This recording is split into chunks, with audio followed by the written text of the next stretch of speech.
Europe 1 Matin. Le club de la presse Europe 1, il se donne donc 100 jours d'apaisement, d'unité et d'action. Voilà la formule, pour tourner la page d'une crise des retraites qui dure elle aussi depuis 100 jours. Tiens.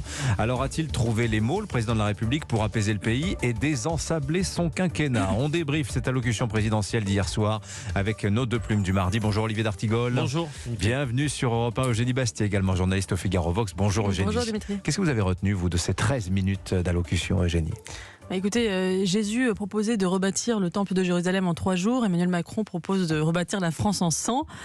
C'est une ambition extrêmement importante. On voit que moi, ce qui m'a frappé, c'est finalement le contraste entre l'ampleur de l'ambition, c'est-à-dire on l'a vu, énormément de chantiers sur la table. L'école, l'hôpital, l'immigration, la sécurité, enfin à peu près tout, le travail, c'est-à-dire à peu près tout ce qui touche les Français en un laps de temps assez réduit. Je trouve que cette ambition est disproportionnée. Elle contraste avec la dévitalisation de la parole d'Emmanuel Macron, le fait qu'effectivement sa parole n'imprime plus. Et c'est ça qui me frappe. Alors on voit bien qu'Emmanuel Macron est hanté par le spectre de la chiracisation. Vous savez, Chirac, qui en 2002, après son élection face à Jean-Marie Le Pen, avait 3 petits chantiers qui étaient le plan cancer, la sécurité routière et le handicap, qui était effectivement une vision très modeste et réduite du périmètre de l'action publique. Le syndrome du président mal élu parce qu'élu en... Voilà, et donc lui, il veut faire l'inverse de Chirac en réalité, voilà. c'est-à-dire au contraire, faire des chantiers absolument mirifiques. Mais on peine à voir le fil rouge qui articule ces différents chantiers. Est-ce que c'est crédible tout à l'heure, j'ai parlé des 12 travaux d'Hercule Macron, d'une certaine manière, Olivier d'Artigol. Est-ce que le président était vraiment sérieux ou est-ce qu'il cherchait simplement à gagner du temps, 100 jours? C'était de nouveau assez lunaire. Allez, j'ai commencé par un bon point. Il y avait dans l'expression et la forme un peu moins d'arrogance. Il a mis un peu d'eau dans son vinaigre. Même si, quand il parle de la colère, on sent qu'il ne la comprend toujours pas. Sur cette image des 100 jours... Petit rappel historique, c'est le retour de l'île d'Elbe, c'est dire le sentiment d'isolement peut-être du locataire de l'Élysée, mais ça se termine plutôt de manière moyenne. Oui. Et assez dur. Certains disent les 100 jours, c'est le départ de Louis XVIII de Paris et après son retour. C'est la bataille et la défaite de Waterloo.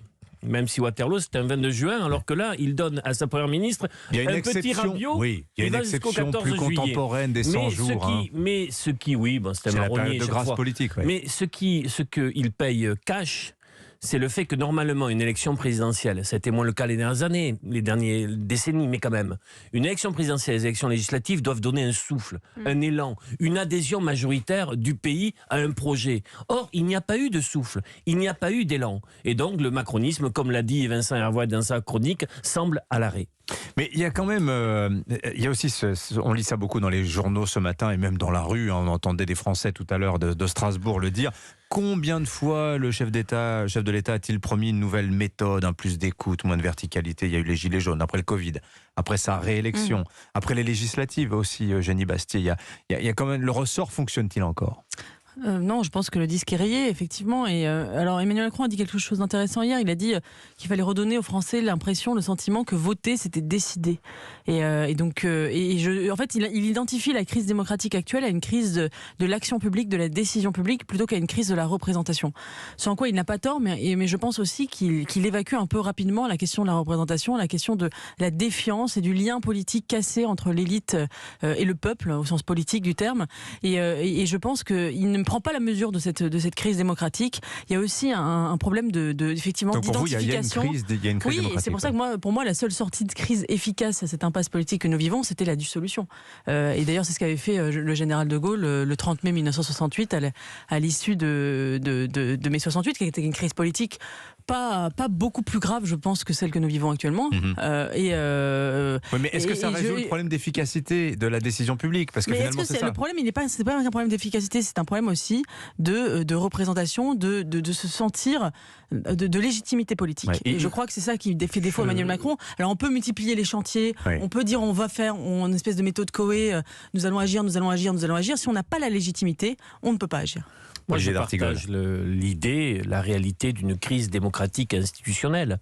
Après les Gilets jaunes, il dit, il fait le grand débat, sans que ce grand débat n'ait amené un changement dans les pratiques démocratiques. Après la crise du Covid, la crise sanitaire, il dit j'ai changé.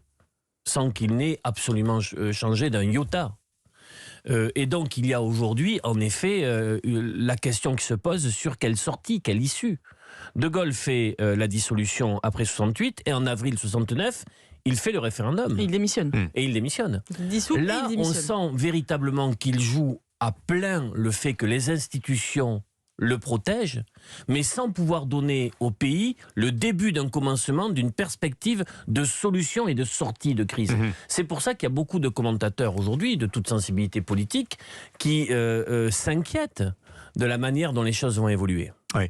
Alors, mais c'est intéressant parce que Général de Gaulle, si on fait un peu d'histoire, fait la dissolution et aussi manipule l'outil du référendum, parce qu'aussi, quelque part, c'est un peu la soupape qui est prévue d'un pouvoir qui est pensé comme très autoritaire. Ce qui est beaucoup plus... Emmanuel Macron a parlé des problèmes d'efficacité de la décision publique, d'efficacité, d'acceptation même de la décision publique. Eugénie Bastier, on n'a pas du tout le même type de pouvoir, qui est bien plus affaibli qu'il n'était dans les années 60. Oui, un pouvoir très affaibli, effectivement. Non, mais je pense qu'il a raison de dire qu'il y a une forme d'impuissance publique. Simplement, la crise est tellement profonde que l'espèce de liste à la Prévert des chantiers qui étaient ouverts hier donnait un sentiment de vertige. Alors, dans ce cas-là, il fallait choisir un chantier prioritaire en disant nous nous donnons tous les moyens possibles pour que ce soit le travail, l'éducation ou la santé, mais on peut pas que ça tout la faire en un laps de temps. Mais non, et moi je pense vraiment qu'il y a un problème de légitimité et qu'il aurait dû courir le risque d'une dissolution en disant écoutez, vous ne voulez pas de ma politique, eh bien débrouillez-vous quelque part. Si vous voulez lire Marine Le Pen, si vous voulez lire Jean-Luc Mélenchon, allez-y. Si vous voulez cette soupape populiste, c'est vrai qu'il a existé dans tous les pays européens, que ce soit l'Angleterre, l'Italie, les États-Unis, il y a eu un moment populiste de décompression mais politique. En France, nous ne l'avons jamais eu. Ça fait, on va avoir 10 ans de macronisme qui écrase finalement cette espèce de déflagration populiste qui a été le cas de quasiment toutes les démocraties occidentales. Et je crois que ça ne peut pas durer éternellement. Emmanuel Macron a voulu aussi, comme Cluedo qui a fait le crime et dans quelle pièce, il a voulu aussi tuer l'idée même du débat politique. Quand vous avez un président qui dit « je suis à moi seul le camp de la raison et tous ceux qui contestent ma politique n'ont pas droit au chapitre et sont de dangereux séditieux », ça ne permet pas un débat politique aiguisé, approfondi. Je suis assez d'accord sur l'idée, prenons une question à bras-le-corps. Aujourd'hui, les inégalités scolaires sont le reflet exact des inégalités sociales. Le séparatisme scolaire est quelque chose de catastrophique dans notre pays. On a les plus mauvais chiffres à l'échelle de l'OCDE. Prenons cette question à bras-le-corps. Il y aura certainement du débat entre Eugénie et moi sur la manière de résoudre la question scolaire. Mais allons-y. Le problème d'Emmanuel Macron, c'est qu'il convoque des sujets très régulièrement, mais en les laissant crever au fil de l'eau, j'ai envie de dire. Tout à fait. Alors, je voudrais vous faire réagir également à ce sondage publié ce matin par le journal Le Figaro, fiducial Odoxa, sur la violence. 90% de la population pense que la casse et les heurts avec la police vont se systématiser. À titre de comparaison, on est 10 points au-dessus d'avril 2019, pic de la séquence Gilets jaunes. C'est vous dire l'ambiance. Et puis, il y a cet autre chiffre qui nous interpelle. 57% des Français pensent que le pays pourrait connaître l'envahissement d'un bâtiment institutionnel. Comprenez une action façon Capitole, 6 janvier 2021 aux États-Unis, ou ce qui s'était passé à Brasilia juste avant l'élection présidentielle au Brésil. Attention, en effet, ça vous dit quoi ça, mais ça me dit que quand on théorise le fait que les syndicats n'ont pas véritablement droit au chapitre, qui ne sont pas reçus pendant les 3 mois de la séquence sur les retraites, quand on se comporte comme on vient de se comporter avec le Parlement, quand on a théorisé le fait que les corps intermédiaires ne servaient plus à rien, et quand on dit qu'un peuple peut quand même se saisir du référendum d'initiative partagée pour s'exprimer, on le lui refuse, ça fait une addition, j'ai envie de dire un condensé d'éléments qui font sens, et des personnes peuvent se poser la question, vers quoi faut-il aller? Et ça peut nourrir en effet un imaginaire de violence.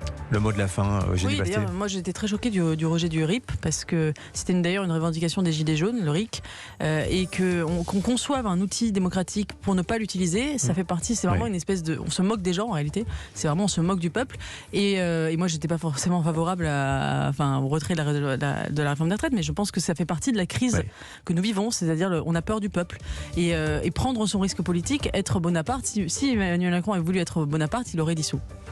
Merci à tous les deux, Olivier d'Artigol, Eugénie Bastier, des prises de position fortes, et tous les matins dans le Club de la Presse Europe 1. C'était un plaisir de vous avoir.